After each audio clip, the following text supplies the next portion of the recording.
ഇവിടെ ഒരു പാഠമുണ്ട്. ദാവീദ് കിടക്കയിൽ നിന്ന് എഴുന്നേറ്റ ഉടനെ തൻ്റെ മുട്ടുകുത്തിക്കൊണ്ടവൻ, ദൈവമേ, യോവാബ് യുദ്ധം ചെയ്തുകൊണ്ടിരിക്കുകയാണ്, അവനെ ആ യുദ്ധത്തിൽ സഹായിക്കണമെന്ന് പ്രാർത്ഥിച്ചിരുന്നെങ്കിൽ എങ്കിലത് മറ്റൊരു കഥയാകുമായിരുന്നു. എന്നാൽ അവൻ പതിയെ എണ്ണീറ്റ് വന്നു. അവൻ വളരെ സാവകാശം തൻ്റെ വീടിൻ്റെ മട്ടുപ്പാവിൽ അലസനായി നടന്നു. അവൻ പുറത്തേക്ക് നോക്കിയപ്പോൾ അവിടെ ഒരു സ്ത്രീ കുളിച്ചുകൊണ്ടിരിക്കുന്നു. ബത്ശേബ അങ്ങനെ കുളിച്ചുകൊണ്ടിരുന്നത് നിശ്ചയമായിട്ടും ഭോഷത്വമായൊരു കാര്യമാണ്. അവളങ്ങനെ പരസ്യമായി കുളിച്ചുകൊണ്ടിരുന്നപ്പം മറ്റു വീടുകളുടെ ബാൽക്കണിയിൽ നിൽക്കുന്നവർക്ക് അവളെ കാണാൻ കഴിയുമെന്ന് അവൾ ചിന്തിക്കേണ്ടായിരുന്നു. അവൾ ചെയ്തത് ഭോഷത്വമായിരുന്നു. ബത്ശേബയും ദാവീദിനെ പോലെ തന്നെ കുറ്റക്കാരിയാണ്. അവളുടെ ആ പ്രവൃത്തി, സത്യത്തിൽ ദാവീദ് ആ പാപം ചെയ്യാൻ അവളും കാരണക്കാരിയാണ്. സ്ത്രീകളെ മോഹത്തോട് നോക്കുന്ന പുരുഷന്മാർ മാത്രമാണോ കുറ്റക്കാര്? ഇറുകിയ വസ്ത്രം ധരിച്ച് നടക്കുന്ന സ്ത്രീകളുടെ കാര്യമോ? ബത്ശേബയെ പോലെ അവരും കുറ്റക്കാരല്ലേ? തങ്ങളുടെ ശരീരം കൂടുതൽ കൂടുതൽ അനാവൃതമാക്കുന്ന സ്ത്രീകളുടെ കാര്യമോ? അവർ നഗ്നരായിട്ട് കുളിക്കുന്നില്ലായിരിക്കും. എന്നാൽ ഇതുപോലെ തന്നെയാണ് അവർ ഇറുകിയ വസ്ത്രം ധരിച്ച് അവരുടെ ശരീരഭാഗങ്ങളൊക്കെ പ്രദർശിപ്പിച്ചുകൊണ്ട് അവർ ജീവിക്കുന്ന സമയത്ത് സംഭവിക്കുന്നത്. അവർ കുറ്റക്കാരാണോ അല്ലയോ? ബത്ശേബ തെറ്റുകാരിയാണോ? അവൾക്കല്പം സുബോധം ഉണ്ടായിരിക്കണ്ടേ? സുബോധത്തോടെ ആയിരിക്കണ്ടേ സ്ത്രീകൾ വസ്ത്രം ധരിച്ച് നടക്കേണ്ടത്? ശരി, ദാവീദ് ചോദിച്ചു, ആരാണ് ഇവള്? അവനറിഞ്ഞു അത് മറ്റാരുടെയോ ഭാര്യയാണെന്നുള്ള കാര്യം. ആ കാലത്ത് രാജാക്കന്മാർക്ക് ആരെ വേണമെങ്കിലും വിവാഹം കഴിക്കാം. എന്നാൽ അത് ഒരിക്കലും മറ്റൊരാളുടെ ഭാര്യ ആയിരിക്കുകയില്ല. ഇപ്പം തന്നെ അവന് 6 or 7 ഭാര്യമാരുണ്ട്. ദാവീദ് ചിന്തിച്ചു, അത് സാരമില്ല, മറ്റൊരാളുടെ ഭാര്യയാണെങ്കിൽ എന്താ. അവൻ കൽപ്പിച്ചു, അവളെ ഇവിടെ കൊണ്ടുവരിക.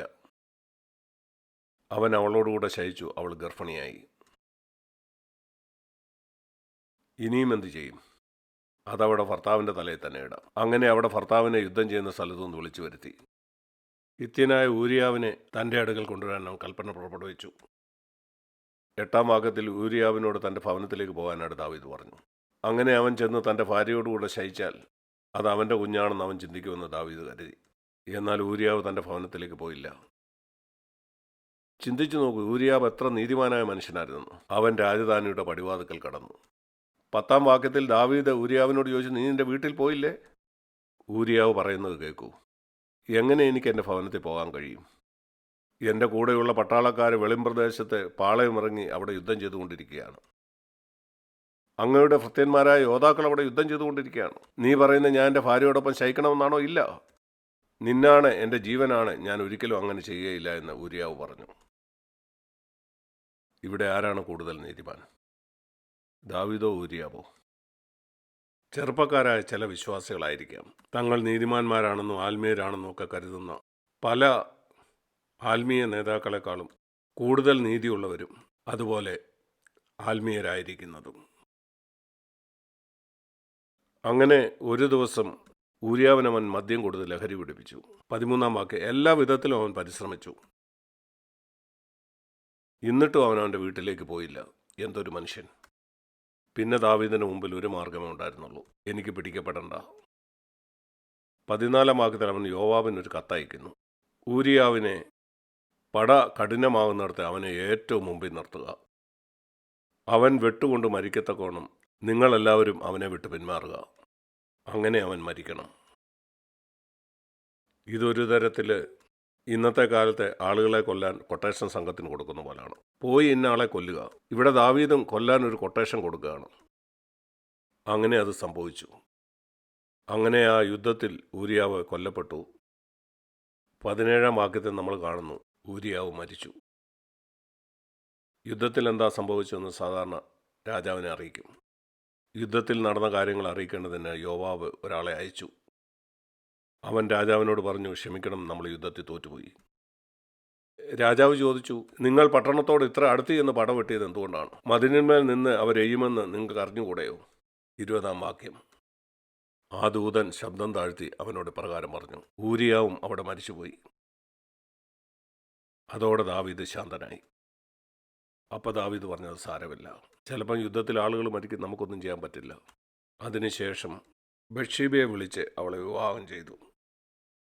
ഇത് മഹാനായ ദാവീദാണ്. അവൻ തുടങ്ങിയത് ദൈവത്തിൻ്റെ ഹൃദയപ്രകാരമുള്ള ഒരാളായിട്ടാണ്. അവൻ ദൈവവചനം എഴുതി. ഞാൻ നിങ്ങളെ കാണിക്കുന്നത് എങ്ങനെയാണ് ദൈവഭക്തരായ മനുഷ്യർ പിന്മാറ്റത്തിലേക്ക് പോകുന്നതെന്നാണ്. 1 രാജാക്കന്മാർ 1-ാം അധ്യായത്തിലേക്ക് നമുക്ക് പോകാം.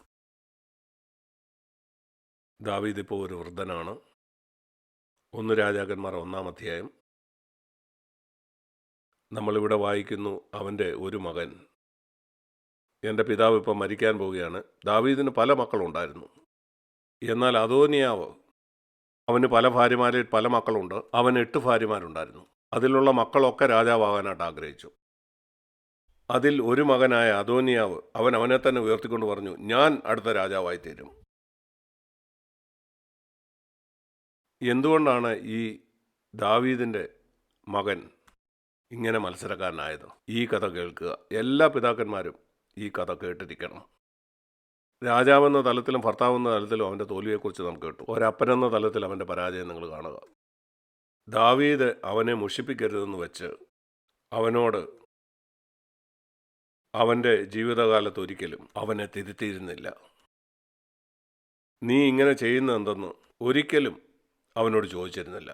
ഇല്ലില്ല, അവൻ ഒരിക്കലും അങ്ങനെ ചോദിച്ചിരുന്നില്ല. അവനെ ശിക്ഷിച്ചിരുന്നില്ല. അവനെ മുഷിപ്പിക്കുന്ന ഒന്നും അവൻ്റെ പിതാവ് അവനോട് പറഞ്ഞില്ല. ഒരിക്കലും എന്താണ് നീ ഇങ്ങനെ ചെയ്ത് എന്ന് പറഞ്ഞ് അവനെ തിരുത്തിയില്ല. ഇല്ലില്ല. എന്തുകൊണ്ട്? കാരണം ഈ അദോനിയാവ് വളരെ സൗന്ദര്യമുള്ള ഒരു ബാലനായിരുന്നു.